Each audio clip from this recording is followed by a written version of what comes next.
Welcome, everybody. My name's Jon Clay, VP of Threat Intelligence, and welcome to episode 9 of Trend Talks BizSec. Joining me again today is Ed Cabrera, our Chief Cybersecurity Officer here at Trend Micro. Ed, how you doing today? Fantastic. I think we have a great topic today and looking forward to it. Yeah, so today we're going to talk about the Uber breach, which recently happened. It's not their first breach, unfortunately, Ed. Hopefully they do more to combat these in the future. But let's talk a little bit about the different aspects of this. The first is really the initial access that occurred, which was pretty fascinating because the attacker did I think we're hearing an MFA fatigue or MFA bombing attack. Let's talk a little bit about that. Yeah, no, I mean, this is an interesting sort of evolution of challenges to MFA, right? What is the one thing that we tell every company and organization is multi-factor authentication. It's like your starting point, right? It's just getting to the starting line using MFA. Now we have this, MFA fatigue sort of tactic where they really focus on utilizing these notifications, right, from these third-party apps, authentication apps.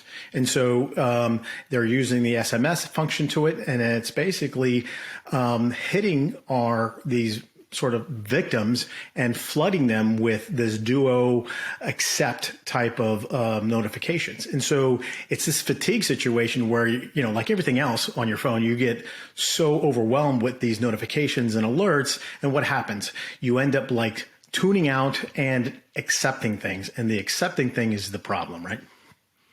Yeah, and it looks like what they ended up doing is this was a contractor and they were able to obtain credentials of the account on the dark web, and then they used that to flood this person's phone with these requests. And we're also seeing with these MFA attacks, bombing attacks, where they do it over a long period of time, and to try to wear down the employee to be connecting. Now, the nice thing is that this employee apparently ignored all of these, and then they used another tactic, right, to get access. Yep. It's this side channel. We always talk about side channel attacks. This is a side channel tactic for the social engineering aspect to it, right? They use WhatsApp to reach out to this particular victim and they're impersonating IT and basically telling them that, hey, here's the pretext. We have an issue. We just need you to accept this notification, be it Duo or I can't remember which app it was they were utilizing. But the fact that is the victim was then under this ruse tricked into accepting. Yeah, and that's the big challenge today, is that the socially engineered part of these attacks is getting so good today. And like you were saying, I mean, MFA is one of the things that we say everybody should be putting in place. So obviously these threat actors are starting to realize that companies are doing this. And so they're targeting these new ways of doing business, and they're going to find these weaknesses and gaps that occur. So, again, it was a pretty interesting way to get access. Now, once that person got in, Ed, my understanding is they were able to laterally move and do a lot of stuff. And again, I believe it's because they were able to steal credentials of a number of accounts that had access to a lot of good places inside Uber, right? Yeah, I mean, this is where it becomes more of the traditional breach, right? When they're able to use this new and unique, and I would say unique in quotes, air quotes, but I think that the challenge here is that then they were able to then escalate privileges and then move laterally. And then the question is, did some of these credentials, were they able to then steal credentials locally and then escalate privileges that way, or did they already have them before the breach started? Yeah, and what we don't really know right now is what was the motive behind the attack. Was it just strictly data theft, or were they looking for intellectual property or source code, whatever? We'll find out. Hopefully in the future we may find out, but today it's difficult. Let's talk a little bit about the attribution aspect of this, because that's what I also thought was pretty interesting. Originally we heard it was an 18-year-old hacker who was able to do this. And Uber recently came out and attributed it to the Lapsus group, which has been pretty prolific. They've actually compromised a lot of very big accounts that should have very sophisticated controls in place, but they were able to do it. Obviously, as we're seeing, they're using some sophisticated techniques and tactics to target and get access to these things. But attribution is always very difficult. You, as a former Secret Service person, obviously you have a lot of experience in dealing with criminals and the way they hide their tracks and do false flags and stuff. Talk to us a little bit about that, Ed. Yeah, I mean, I think it's really interesting. We talk about false flag operations really in the context of APT groups, right? So we talk about countries wanting to impersonate other countries during certain breaches, and it enables them to like extend their sort of anonymity when they're conducting these attacks, right? So pushing their focus in another direction. Interesting here is now we're talking about false flag operations to a teenager, or is it a teenager false flags operations to Lapsus? So this is, to be very interesting as more information comes out is, the tactic is not new, but it is strange that we're seeing that the attribution to a teenager, right? I'm the first one, and I said it here recently in a LinkedIn post, attribution always matters, right? Because that focuses your team into the purpose and the why they're there to defend their networks, right? So not every company or organization faces the same exact threats. So attribution is very important to understand the strategy you need to develop. So false flag operations really challenges that strategy development. And so it's interesting.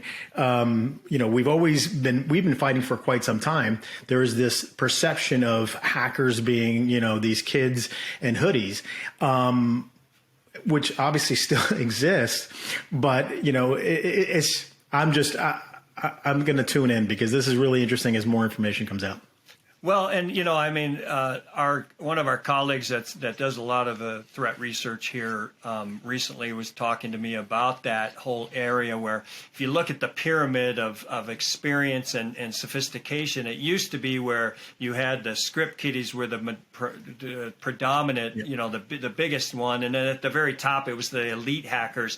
And he's like, that's been flipped now because a lot of these hackers have been around for years. They've built their skills. They're much better. But I want to go back to your point about motive, right? And who is targeting you? Because obviously, if a nation state's targeting you, they have a different motive and end game than a financially motivated actor. So it does definitely matter who is targeting you because that's going to help you understand where you need to maybe look at building your controls and building protections in different areas. So it does definitely matter.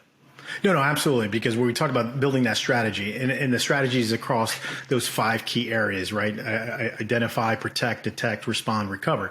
And so attribution and motivation is critical to even the mitigation and remediation aspect to it. So because did they get everything that you thought they were going after, right?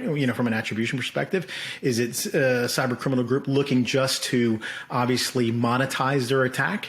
Is it a state-sponsored group looking to actually just either do some criminal enterprise to raise money and or to make it look like a criminal enterprise? So you look at different things, and it does definitely impact your strategy going forward, pre, during, and post any breach. Yeah. So let's get back to the actual attack, because another aspect of it I thought was pretty fascinating, Ed, where they were able to get access to the company's Slack channel. And most people probably understand Slack is a communication tool that's come out pretty popular in recent times, especially as the pandemic hit. We were all working from home and having to communicate better. So email was traditionally was the form of communication among employees. But more and more we're turning to Teams, we're turning to Zoom, we're turning to Slack, these collaboration tools, which again, I think we're going to see more and more targeting of these tools in the future because one, this person started messaging other employees in the account. They were supposedly doing some putting bad pictures and stuff in it. And I think a lot of companies may need to rethink about their security and how much they're allowing these communication tools to have access to employees and a broad spectrum of employees, right? No, I think so many facets to these side channel communications platforms that are being utilized. One, this is a company Slack channel, which is from what I understand.